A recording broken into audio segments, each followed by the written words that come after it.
coming up on that next level.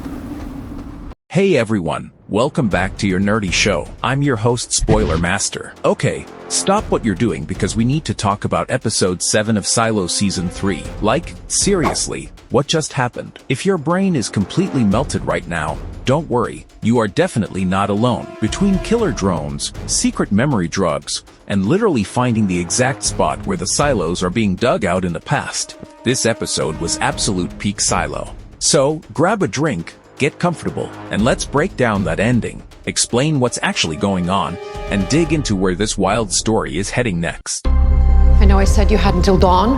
I need you to go now. Come on.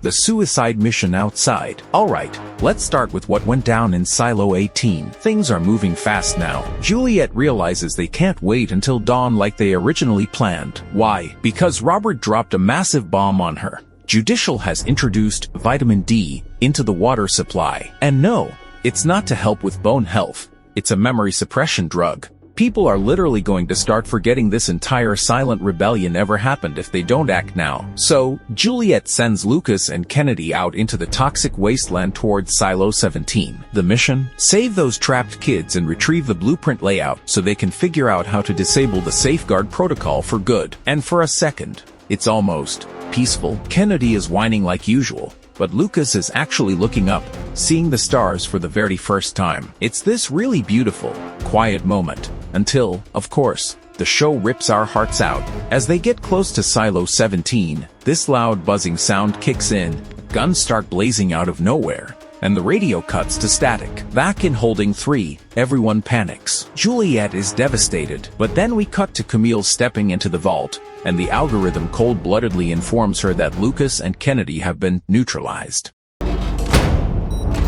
Lukas Kyle and Patrick Kennedy have been— Wait, is the algorithm playing us? Now, here is where it gets really interesting. The algorithm shows Camille Juliette's old helmet cam footage and explains why it killed them. It essentially allowed Lukas and Kennedy to get out there just so their deaths would prove a point. Juliette's plan is a suicide mission. Even if you dodge the first layer of defense, the backup safeguard protocol, which seems to be those automated drone-mounted turrets, will shred anyone who tries to disrupt the status quo.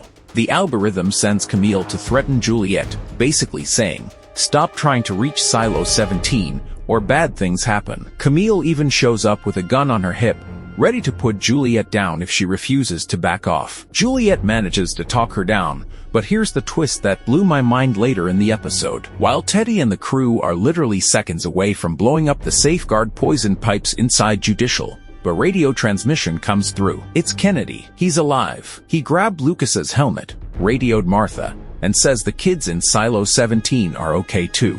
Now, we gotta ask ourselves, is that actually Kennedy, or is the algorithm pulling a massive psychological trick? It's totally possible the algorithm intercepted their radio frequency, learned their code names, and is faking Kennedy's voice just to stop Teddy from blowing up those pipes. But Juliette believes it's him, calls off the demolition, and Teddy barely defuses the bombs in time. Whether it's a trap or a miracle, the tension right now is through the roof.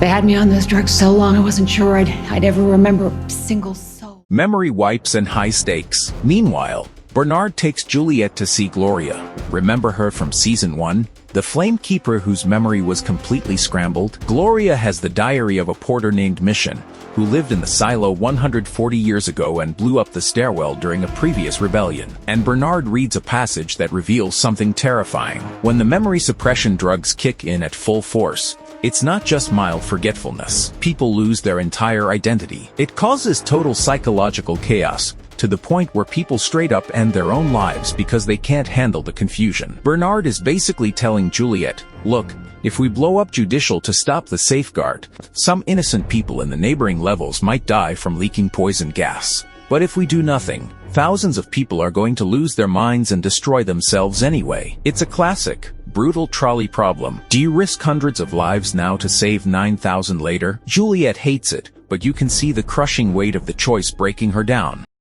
Do you know who I am? Of course I do, Daniel. Meanwhile, in the past. Now, let's pivot to the flashback storyline with Helen and Daniel, because this is where the massive, series-defining lore drops happen. Senator Thurman, Henry, and Perstenson corner Helen and Daniel in a plane hangar, They're forced to sign non-disclosure agreements under the threat of being shipped off to Guantanamo Bay. Classic villain behavior, right? Once they sign, they board a luxury private plane with Charlotte, Victor, and Anna. And we finally get some answers about what Victor is doing with Charlotte's memories. Victor lost his wife and daughter in a horrible car crash, and he used a process on himself to selectively block out the traumatic details so he could keep functioning. He's doing the exact same thing to Charlotte after her plane crash in Iran. Is it ethical? Absolutely not. Daniel calls him out on it immediately, reminding everyone that Charlotte deserves access to her own mind, traumatic or not. They land in Atlanta, board helicopters, and fly over a massive 400-square-mile stretch of farmland owned by Stenson. And as the choppers descend, boom, there it is, the central dig site. Helen and Daniel look down and see this colossal, sci-fi scale drilling machine boring a massive hole into the earth. They are literally watching the construction of the 51 silos in real time. Oh, it's a lot bigger than expected. What does it all mean? The big theory. So, let's connect the dots here. Why build 51 underground silos on 300,000 acres of private land? Earlier in the episode, Stenson tells Helen this weird story about a unicorn. He says scientists have the genetic code to create a real unicorn, and another billionaire wants to bankroll it just for the thrill of hunting and killing it. Stenson offhandedly says, billionaires destroy everything. And that right there is the whole key to the show. This isn't just about surviving an accidental apocalypse. This feels like a pre-planned, corporate-funded doomsday. These ultra-wealthy elites, Stenson, Thurman, and their inner circle, likely decided that the world was beyond saving, or maybe they just wanted to reset humanity on their own terms. Think about it. If you trigger a global war or release a toxic agent, everyone on the surface dies. Meanwhile, you put thousands of curated human specimens into 50 different underground silos, while the elites sit in Silo 1 to control everything like puppet masters. No democracy, no freedom, just pure, authoritarian control over the remaining human race. And why are the people in Silo 18 still trapped down there generations later? Either the surface is taking way longer to clear than they calculated, or Silo 1 simply views them as expendable labor. The moment a silo steps out of line or starts asking too many questions, Silo 1 introduces memory drugs or triggers the safeguard protocol to wipe the slate clean and start over. It is chilling, calculated, and totally insane. Please don't tell me the truth. What's coming next? We are set up for an absolute explosive finale to the season. Will Teddy actually end up blowing Judicial to pieces? Is Kennedy really alive in Silo 17? Or is Juliette walking right into a digital trap set by the algorithm? And how does Camille fit into all of this now that she knows Robert's true motives? Things are unraveling fast, and no one is safe. But hey, I want to hear from you. What did you think of episode 7? Do you think that was really Kennedy on the radio? Or is the algorithm playing 4D chess with Juliette's mind? And what's your theory on why they built the silos in the first place? Drop your thoughts in the comments below. I read as many as I can and I love seeing what you guys come up with. If you enjoyed this breakdown, do me a huge favor. Hit that like button, subscribe to the channel, and turn on notifications so you never miss an episode recap. Thanks so much for watching. Stay safe out there, and I'll see you in the next one. We had a little bit of a situation here, but the kids are alright.